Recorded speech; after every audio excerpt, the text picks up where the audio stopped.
This is the story of a shoemaker who was very poor as nobody bought his shoes anymore. He lived with his wife.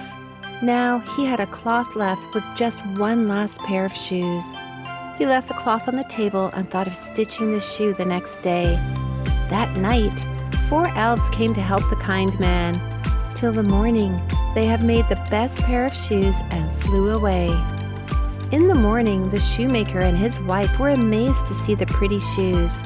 Soon, a merchant saw them and bought them immediately. From that money, the shoemaker bought the cloth for 2 pairs of shoes and kept them on the table. Before morning, they have made 2 pairs of shoes that were so pretty, just like the previous ones. The shoemaker wanted to thank them for their kindness, and so they decided to stay awake that night. To their surprise, they saw 4 elves who were stitching the shoes very quickly.